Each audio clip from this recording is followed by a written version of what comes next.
اب اللہ کا نام لے کے ہمارے فارمل کوسچنز جو ہے نا وہ شروع کریں. اللہم صلی علی محمد وعلی آل محمد. جزاکم اللہ خیر. عقیدہ امامت کے متعلق کی کویشچن ہے. جی جی. علی بھائی، کیا آپ شیعہ کے عقیدہ امامت کو صوفیہ کے عقیدہ کشف و الہام کی طرح گمراہی ہی سے سمجھتے ہیں، یا اس کا کوئی ثبوت قرآن سنت میں موجود ہے؟ اس حوالے سے کوئی لیکچر ہو تو پلیز وضاحت کر دیں. یہ مشکل سوال ہے.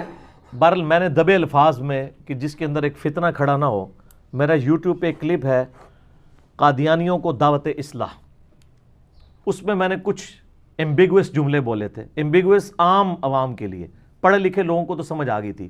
اس میں نے یہ جملہ بولا تھا سٹارٹ ہی میں تمہیدن کہ جو کوئی نبی صلی اللہ علیہ وآلہ وسلم کے بعد کسی بھی شخص کے بارے میں یہ عقیدہ رکھے کہ اس کے اوپر اللہ کی وحی نازل ہوتی ہے اور وہ اللہ کی وحی کی تائید کے ساتھ فیصلے کرتا ہے، چاہے وہ اس کو امتی نبی کہتا ہو قادیانیوں کی طرح، چاہے وہ اس کو بزرگوں کا کشف و الہام کہتا ہو، چاہے وہ عقیدہ امامت کو بگاڑ کے اس شکل میں پیش کرے. ایک عقیدہ امامت وہ ہے جو آج کل پریکٹیکلی ایران والوں نے مان لیا ہوا ہے کہ امامت سے مراد پولیٹیکل لیڈر ہے.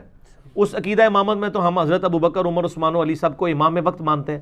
جو مسلم شریف میں حدیث ہے جو امام کی بیعت کے بغیر مرا وہ جاہلیت کی موت مرا. کفر کی موت نہیں سر، جاہلیت کی موت، ان نون میں. کفر اسلام کا فیصلہ تو اللہ رسول آخرت قرآن پہ ہونا ہے. تو میں نے اس میں جملہ بولا تھا اگر کوئی اس کی بگڑی ہوئی شکل مانے تو وہ ختم نبوت پہ ڈاکہ ہے. اب جب ہم شیعہ کے ساتھ ڈسکشن کریں گے تو ایسے غالی شیعہ ہیں جو امامت کو ڈیوائن مانتے ہیں نبوت کی طرح، اور وہ یہ پروپیگیٹ کرتے ہیں کہ وہ اللہ کی وحی کی تائید کے ذریعے معاملات کرتے تھے. تو ظاہر ہے اس عقیدے کو تو اسلام میں کوئی پذیرائی حاصل نہیں ہوگی. ایسے لوگوں کو تو پھر غلام احمد قادیانی اور اس کی جو پارٹی ہے اس کے اوپر کسی طریقے سے اعتراض کرنا نہیں چاہیے. اب یہ تو ضروری نہیں ہے کہ آپ وہی کام نبی امتی نبی کا لفظ بولے بغیر کر لیں، جو کہ امتی نبی کا لفظ بول کر وہ کرتے ہیں تو وہ غلط ہیں اور آپ ٹھیک ہو جائیں گے. اسی طریقے سے صوفیاء کے بارے میں بھی آپ کو کئی واقعات ملیں گے کہ وہ بالکل ڈائریکٹ اللہ سے گفتگو کا دعویٰ کر رہے ہوتے ہیں، اور یہ واقعات آپ کو ایون یعنی دیوبند بریلوی دونوں کے بزرگوں کی کتابوں میں ملے گا، کیونکہ ان کی کامن بزرگ تو پیچھے شیخ فرید الدین عطار تذکرۃ الاولیاء جنہوں نے 800 سال پہلے لکھی ہے، اس کے واقعات فضائل اعمال، فضائل صدقات، فضائل حج، فضائل درود میں بھی موجود ہیں، فضائل سنت میں بھی موجود ہیں. فضائل حج میں آپ دیکھ لیں انہوں نے باقاعدہ واقعہ لکھا ہے کہ ایک بندہ تھا وہ یعنی کہتا ہے کہ جی آپ لوگ تو عبد الرزاق سے حدیثیں سنتے ہیں. وہ محدث عبد الرزاق حدیثیں بیان کر رہے تھے وہاں مسجد نبی میں، اور ہم لوگ رزاق سے ڈائریکٹ سنتے ہیں. اندازہ کرو سر، رزاق سے آپ لوگ ڈائریکٹ سنتے ہیں تو آپ کے کسی بزرگ نے تیل تو دریافت نہیں کیا، او سر ایڈون نے دریافت کیتا ہے، کسی حضرت رحمہ اللہ نے نہیں دریافت کیتا. آپ کا تو دعویٰ ہے. آپ پتہ کیا کہتے ہیں؟ او جی بزرگوں نے نگاہ ماری ساتوں زمینیں، اوپر نگاہ ماری عرش تک پہنچ گئی. اسی کہنے 7 زمینہ کراس ہو گئے، تیل بھی کراس ہو گیا. تیل تو صرف 1.5-2 کلومیٹر نیچے تھا. آپ کو پتا تیل کا کنواں عموماً 1.5-2 سے 10 کلومیٹر تک ہوتا ہے، عام یعنی کھدائی سے نہیں وہ نکلتا، ورنہ تو آپ پانی نکالے تو تیل نکل آئے.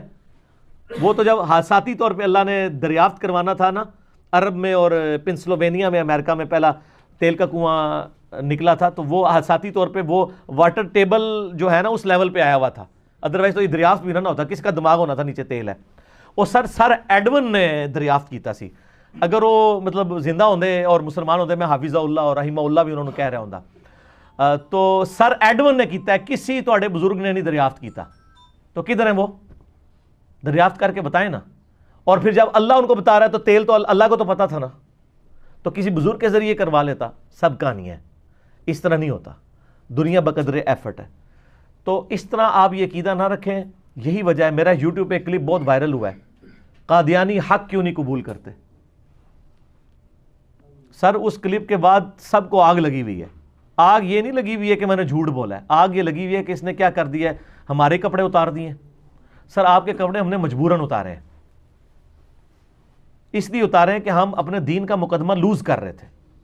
ہم بار بار کہتے ہیں کہ قادیانیوں کے سامنے جب ہم ختم نبوت کو ڈسکس کرتے ہیں نا تو وہ ہمارے بزرگ بابوں کی عبارتیں لا کے سامنے رکھ دیتے ہیں. تو تسی تو منہ اڈ کے بہ جاندے ہو نا، تو ہم منہ نہیں اڈتے. اسی کہنے اے بھی تواڈے بزرگ نے، ساڈے نہیں. تانوں مبارک ہوے، کول ہی رکھو، سانوں نہیں چاہیے. ساڈا بزرگ ہے ما ضل صاحبکم وما غوا، تو ہمارے نبی نہ کبھی بہکے ہیں نہ کبھی بہرا چلیں. تو وہ میرا کلپ دیکھ لیں, قادیانی دعوت حق قبول کیوں نہیں کرتے. بہرحال میں نے سید جواد نقوی صاحب سے کیٹاگوریکلی 10-15 بندوں کی موجودگی میں یہ بات پوچھی کہ اگر کوئی عقیدہ امامت کو نہ مانے تو کیا وہ مسلمان ہے؟ انہوں نے کہا ہاں وہ مسلمان ہے. اور میں نے کہا اگر کوئی عقیدہ امامت کا انکار کرے تو وہ کیا کافر ہے؟ کہتے نہیں, ہم تکفیر نہیں کرتے, ہم اہل سنت کو مسلمان سمجھتے ہیں, ہمارا اختلاف اپنی جگہ لیکن ہم ان کو کافر نہیں سمجھتے. اٹ مینس کہ عقیدہ امامت کی ورت خود ہی آپ کو پتہ چل گئی. بالکل ٹھیک کہ جس کا انکار کرنے سے کوئی کافر نہیں ہوتا تو وہ عقیدہ اسلام کا بنیادی عقیدہ نہیں ہے, اور یہ حقیقت ہے. اگر یہ بنیادی عقیدہ ہو تو تکفیر کرنا واجب ہو جائے گا. ایک بندہ کہتا ہے میں اللہ کو مانتا ہوں, نبی کو مانتا ہوں, قرآن کو نہیں مانتا, تو ہم اس کی تکفیر کریں گے. ایک بندہ کہتا ہے میں اللہ کو مانتا ہوں, نبی کو مانتا ہوں, قرآن کو مانتا ہوں, آخرت کو نہیں مانتا, ہم تکفیر کریں گے, کیونکہ یہ بنیادی عقائد ہے. اسلام میں داخل کرنے کے لیے جو بنیادی عقائد پڑھائے جاتے ہیں نا, اسلام سے نکالنے کے لیے بھی انہی عقائد کا انکار ضروری ہے. تو عقائد جب اسلام میں داخل کیا جاتا ہے تو لا الہ الا اللہ محمد رسول اللہ, یا اشہد ان لا الہ الا اللہ و اشہد ان محمد رسول اللہ, یا محمد عبدہ و رسولہ, یا وحدہ لا شریک لہ و اشہد ان محمد عبدہ و رسولہ پڑھایا جاتا ہے. علی ولی اللہ, ابو بکر ولی اللہ, عثمان ولی اللہ, عمر ولی اللہ تو نہیں پڑھایا جاتا. شیعہ سے بھی پوچھ لیں کہ کیا, وہ کہتے ہیں علی ولی اللہ ہمارا سلوگن ہے, جیسے آپ خلافت راشدہ حق چار یار کہتے ہیں, تو یہ ہمارا سلوگن ہے. ہم علی رسول اللہ تو نہیں کہتے, ہم علی ولی اللہ ہی کہتے ہیں. آپ دیکھ لیں شیعہ کیا محمد اور آل علی کہتے ہیں, محمد اور آل محمد کہتے ہیں, نبی علیہ السلام کو سینٹرڈ کر کے چل رہے ہوتے ہیں. ابھی آپ کو پتا نا پچھلے دنوں ایک حیدر بھائی کی کلپ وائرل ہوا ہے جس میں انہوں نے ایک شیعہ ذاکر کی کلاس لی ہے جس نے کہا علی ہی معبود ہے اور علی ہی عابد ہے, نعوذ باللہ. تو یہ نصیریہ کا عقیدہ ہے, اور ان کی تو تکفیر خود شیعہ کرتے ہیں. اب اس مولوی کے خلاف کسی سنی نے پرچہ نہیں کٹایا, شیعہ علماء نے اس کے خلاف پرچہ کٹوایا ہوا ہے. یہ جتنے نصیریہ اس قسم کے بکواسات حضرت علی کے بارے میں غلوف کرتے ہیں نا, سب سے پہلے شیعہ علماء ان کو پکڑ کے پرچہ کٹوا کے جیل میں ڈلواتے ہیں کہ ہمارے مسلک کی بدنامی ہو رہی ہے. اب میں یہاں تھوڑا سا عرض کروں, کیا کبھی کسی سنی بریلوی نے کسی پیر کو یا کسی دربار پہ ناچنے والے مجاور کو, جس ناچنے کو اور وہاں پہ دمال ڈالنے کو, مرد و عورت کے اختلاط کروانے کو بریلوی علماء بھی حرام سمجھتے ہیں, آج تک کسی عالم بریلوی علماء نے کبھی ان پیروں کے خلاف مقدمہ کر کے ان پیروں کو اندر کروایا نہیں کہ جی ہمارے مسئلے کی بدنامی ہو رہی ہے؟ تو دیکھ لیں, ان کو اپنے مسئلے کی یہ فکر ہے کہ ان کی وجہ سے ہماری توحید کا نقصان ہو رہا ہے اور یہ ہماری بدنامی کا باعث بن رہے ہیں. تو سنیوں کو بھی حوصلہ کرنا چاہیے نا. اگر یہ کہتے ہیں کہ جی نہیں ہمارے مسلک میں تو نہیں ہے, تو پھر ان کو کیا مسئلہ ہے کہ ان کے خلاف کوئی مقدمہ کیوں نہیں قائم کرتے؟ کرنا چاہیے نا, بالکل ٹھیک ہو کرتے. اور یہ حقیقت ہے, دنیا میں شیعہ مکتبہ فکر ہی واحد مکتبہ فکر ہے جو کسی کی تکفیر نہیں کرتا. باقی بریلوی, دیوبندی, اہل حدیث, حنفی, شافعی, مالکی, حنبلی سب کے سب تکفیر کرتے ہیں. اور یہ بات میں نے آج سے 2 سال پہلے جب آن ایئر کی تھی سب کو برا لگی تھی. تو آپ جا کے پوچھ لیں, آپ دیوبندیوں کے مفتی سے جا کے پوچھ لیں کہ آپ شیعہ کی تکفیر کرتے ہیں, وہ کہیں گے کرتے ہیں. اور اگر وہ ڈھکی چھپی بات کرے نا تو پھر اس کو کہیں آج کل نیا فارمولہ آ گیا ہے. نا اس طرح نہیں. آپ یہ بتاؤ کہ ہمارے علاوہ جتنے فرقے ہیں گرچہ دوست کی ہیں, گمراہ ہیں, لیکن ایک نہ ایک دن جنت میں چلے جائیں گے, خواہ وہ دیوبندی ہوں, بریلوی ہوں, اہل حدیث ہوں, شیعہ ہوں, چونکہ کلمہ تو سب نے پڑھا ہے. تو یہ آپ کو کوئی بھی نہیں لکھ کے دے گا سوائے اپنے فرقے کے علاوہ. تو اس کا مطلب ہے وہ چھپی ہوئی تقیتاً تکفیر کر رہے ہوتے ہیں, لیکن یہ نہیں کریں گے, اوپنلی کہیں گے. اور آپ دیکھ لیں کہ ہمارے پاکستان سے بریلوی جاتے ہیں نا, امام کعبہ کے پیچھے نماز نہیں پڑھتے, لیکن وہاں شیعہ آپ دیکھیں گے امام کعبہ کے پیچھے نماز پڑھتے ہیں. یہ الگ بات ہے کہ وہ دیکھتے ہیں کہ صرف ماربل کے اوپر نماز پڑھتے ہیں, قالین پہ نہیں پڑھتے.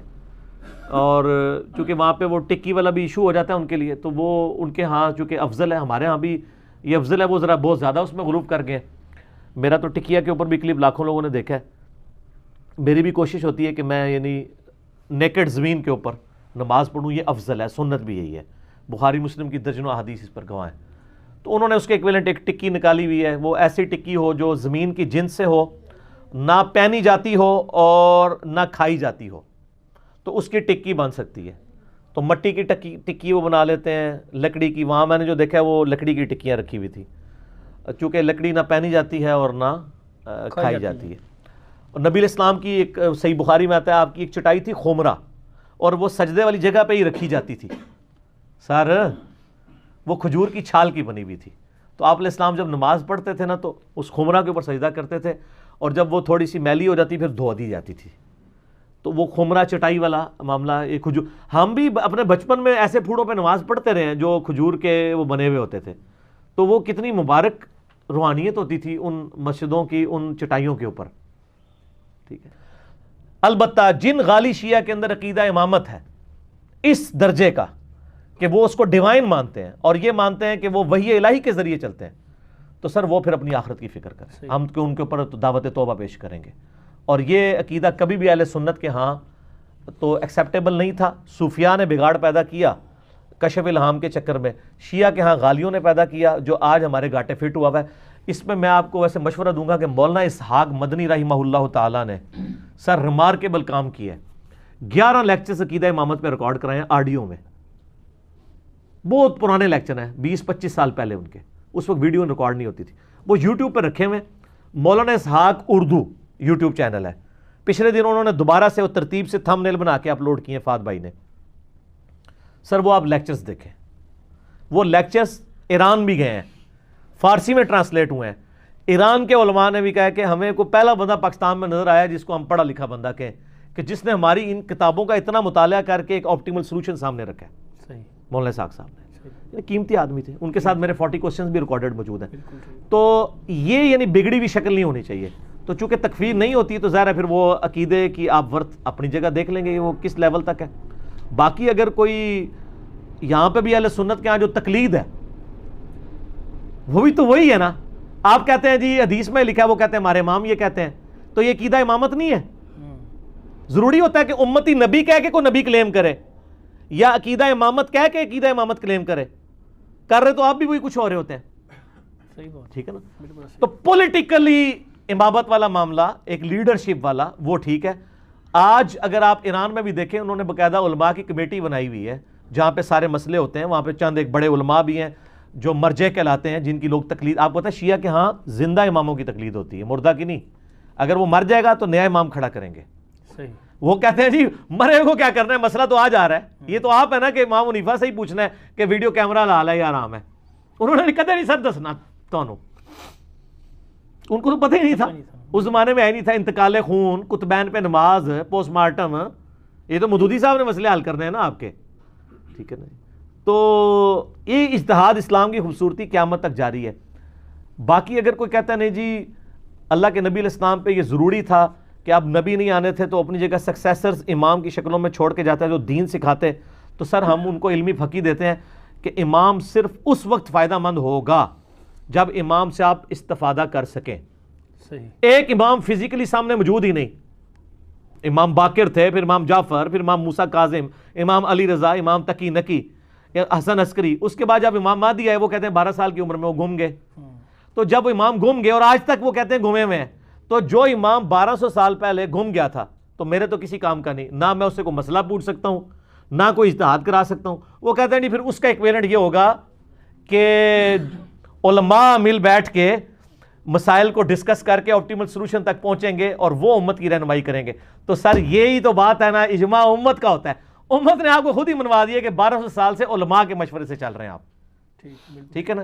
یہ ہے معاملہ.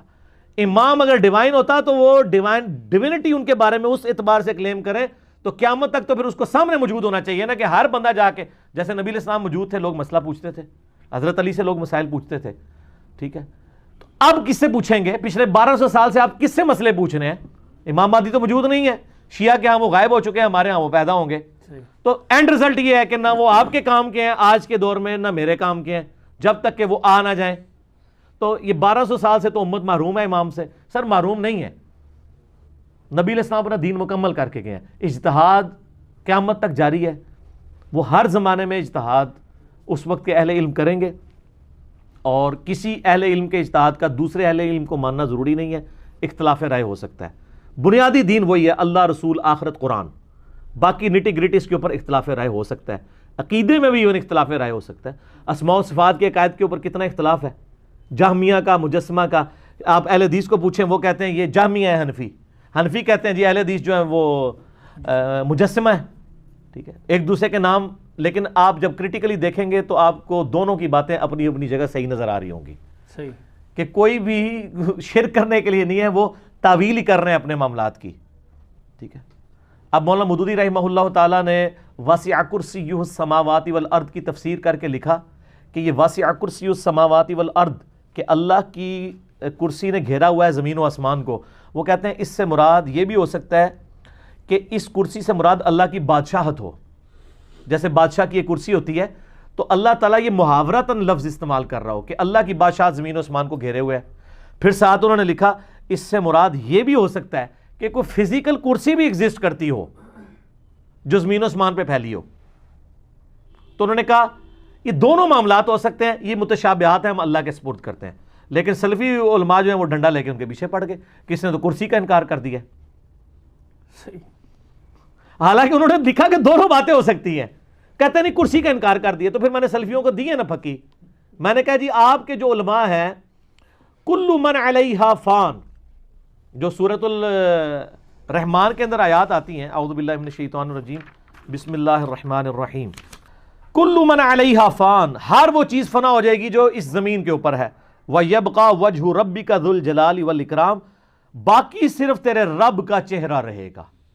اہل حدیثوں نے کہا یہاں چہرے سے مراد اللہ کا چہرہ نہیں ہے، اللہ کی ذات ہے، تو تعویل کر لی نا، کیونکہ اگر وہ چہرہ مانیں گے تو اس کا مطلب ہے اللہ کا چہرہ ہی باقی رہے گا، باقی اس کی شان کے لائق اس کا جو دست قدرت ہے، اس کی آنکھیں ہیں، جیسا کہ اس کی شان کے لائق ہے، ہم اس کی تشبیہ وہ کدھر جائیں گی؟ تو یہاں پہ ایون آپ سعودی تفسیر سورہ قصص کی آخری آیات میں بھی آتا ہے تیرے رب کا چہرہ باقی رہے گا، وہاں وہ تفسیر کہتے ہیں چہرے سے مراد پوری ذات لینی چاہیے، تو تعویل تو آپ نے بھی کر لی، تو ہم آپ کو کہ آپ اس کا مطلب منکر ہی ہو گیا آیت کے؟ نہیں نا، اے نا پازیٹیو والی ہے نا، اسی تواڈے نال ہاں، منکر نہیں ہو تسی، تانوں ڈگری دینے اسلام دی۔ بخاری مسلم میں حدیث ہے قیامت والے دن 7 لوگوں کو اللہ کے عرش کا سایہ نصیب ہوگا جس دن اور کوئی سایہ نہیں ہوگا، ٹھیک ہے؟ ان میں جس نے جوانی میں توبہ کی، دائیں ہاتھ سے صدقہ کیا، بائیں کو پتہ نہیں چلا، اور جس کو خوبصورت عورت نے مائل کیا اور وہ اس کے برائی، جس کا دل مسجد میں اٹک رہا۔ اب وہاں پہ الفاظ ہیں کہ اللہ کا سایہ نصیب ہوگا، آپ اہل حدیث کا ترجمہ کھول کے دیکھیں، انہوں نے بریکٹ میں لکھا ہے اللہ کے عرش کا سایہ، اللہ کے عرش کے لفظ ہی نہیں ہے، وہ کہتے ہیں اللہ کا سایہ تو نہیں ہے نا، وہ مراد یہ ہے کہ اللہ کا سایہ سے مراد ہے اللہ کے عرش کا سایہ، تعویل کی نا، اس لیے کو فٹ ان تبھی بیٹھے گی۔ اسماء و صفات میں اگر کوئی تعویل کرتا ہے تو اس کے اوپر آپ کفر اسلام کا مسئلہ نہ بنائیں۔ البتہ ہم یہ کہتے ہیں کہ دونوں طرف سے غلو ہوا ہے، میرا اسماء و صفات کے اوپر کئی کلپس ریکارڈڈ ہے جو میں نے مسئلہ 178 جو بول ٹی وی کے حوالے سے جو علماء کے اعتراضات تھے ریکارڈ، اس میں وہ مطلب وہ ایک مفتی صاحب بریلویوں کے کہنے لگے کہ جی یہ بتائیں کہ اللہ بڑا ہے یا عرش بڑا ہے، دیکھو کڈی کہانی کرائی، تو آپ کہتے ہیں اللہ عرش پہ ہے، تو میں نے اس کا پھر انجینئرنگ کی ہے پوری، تو اس کے بعد پھر میں نے ان کو احمد بریلوی کا بھی ترجمہ دکھایا، الرحمن علی العرش استوى، رحمان اپنے عرش پر مستوی ہوا بریکٹ میں جیسا کہ اس کی شان کے لائق ہے۔ میں نے کہا جو احمد بریلوی کا عقیدہ ہے وہ میرا عقیدہ ہے، تم بتاؤ تمہارا عقیدہ کہاں لکھا ہوا ہے؟ اب ایک بریلوی کو یہ بتایا جائے کہ میرا وہ عقیدہ جو احمد بریلوی کا ہے، تو بریلویاں دے ٹھیکیدارا تیرا عقیدہ کتنے لکھیا ہے؟ اس تو بڑی سٹ ہو سکتی ہے کوئی علمی؟ نہیں ہو سکتی، ہو سکتی ہے، اے ایک اور مارا نہ میں وہابی نہ میں بابی، میں ہوں مسلم علمی کتابی، اس تو بڑی سٹ کوئی نہیں، ایک اور بھی ہے نا،